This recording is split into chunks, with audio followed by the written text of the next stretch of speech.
Shalom saudaraku yang dikasihi oleh Tuhan Yesus. Tema kita pada hari ini, emas yang bersaksi melawan pemiliknya.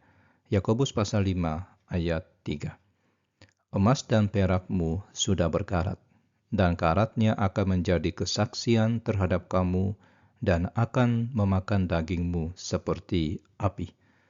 Kamu telah mengumpulkan harta pada hari-hari yang sedang berakhir. Saudaraku, ketika seseorang membeli mobil bekas, maka salah satu hal pertama yang diperiksa adalah karat. Bercak-bercak kecoklatan itu bercerita jujur tentang kondisi mobil yang sebenarnya. Betapapun bagusnya cat luarnya dipoles, karat tidak bisa berbohong. Ia menjadi saksi bisu yang membongkar keadaan yang sesungguhnya. Nah, itulah gambaran yang dipakai oleh Yakobus tentang emas dan perak orang-orang kaya yang menindas. Secara ilmiah, emas sejati tidak berkarat. Ia adalah logam mulia yang tahan terhadap oksidasi, tetapi Yakobus dengan sengaja mengatakan bahwa emas dan perak mereka sudah berkarat. Ini bukan soal metalurgi, melainkan soal teologi. Yakobus sedang menyatakan sebuah kebenaran rohani yang mengejutkan. Harta yang paling kekal dan paling tahan lama sekalipun di hadapan penghakiman Allah ternyata rapuh dan tidak bernilai. Harta yang dianggap tidak bisa rusak ternyata sudah berkarat habis di mata Tuhan. Tetapi yang lebih mengerikan lagi, karat itu tidak sekedar menunjukkan kerusakan harta, tapi Yakobus berkata karat itu akan menjadi kesaksian terhadap kamu, seperti barang bukti di ruang pengadilan.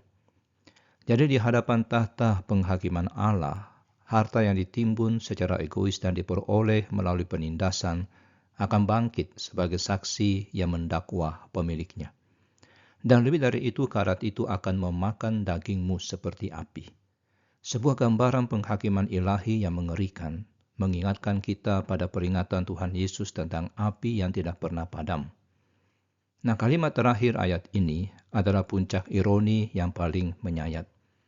Kamu telah mengumpulkan harta pada hari-hari yang sedang berakhir. Betapa bodohnya.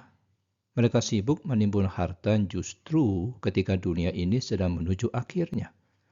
Seperti orang yang sibuk mendekorasi kabin di kapal yang sedang tenggelam, Paulus menuliskan hal serupa dalam Roma 2 ayat yang kelima, bahwa orang yang keras kepala sedang menimbun murka bagi dirinya sendiri pada hari penghakiman.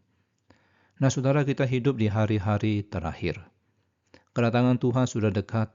Pertanyaannya bukan seberapa banyak harta yang bisa kita kumpulkan, tapi seberapa banyak harta itu telah kita gunakan untuk kemuliaan Tuhan dan kebaikan sesama kita. Jangan sampai emas dan perak kita kelak bersaksi melawan kita. Sebaliknya, biarlah setiap rupiah yang Tuhan titipkan itu menjadi investasi kekal yang akan menyambut kita di surga. Dan sebagai refleksi, harta yang kita kumpulkan bisa menjadi berkat atau bisa menjadi bukti melawan kita atau sebagai dakwaan. Di hari penghakiman, setiap kekayaan yang ditimbun secara egois akan bangkit melawan pemiliknya. Satu-satunya investasi yang aman adalah investasi yang ditanamkan di dalam kerajaan Allah melalui kemurahan hati, keadilan, dan kasih kepada sesama. Mari kita berdoa. Ya Tuhan, sadarkan kami bahwa kami hidup di hari-hari yang sedang berakhir. Bebaskan kami dari kebodohan menimbun harta duniawi sambil mengabaikan kekayaan surgawi. Jadikan kami orang-orang yang kaya di hadapan-Mu, kaya dalam iman, kaya dalam kemurahan hati, kaya dalam perbuatan baik yang menjadi tabungan kekal di surga. Di dalam nama Tuhan Yesus kami berdoa. Amin.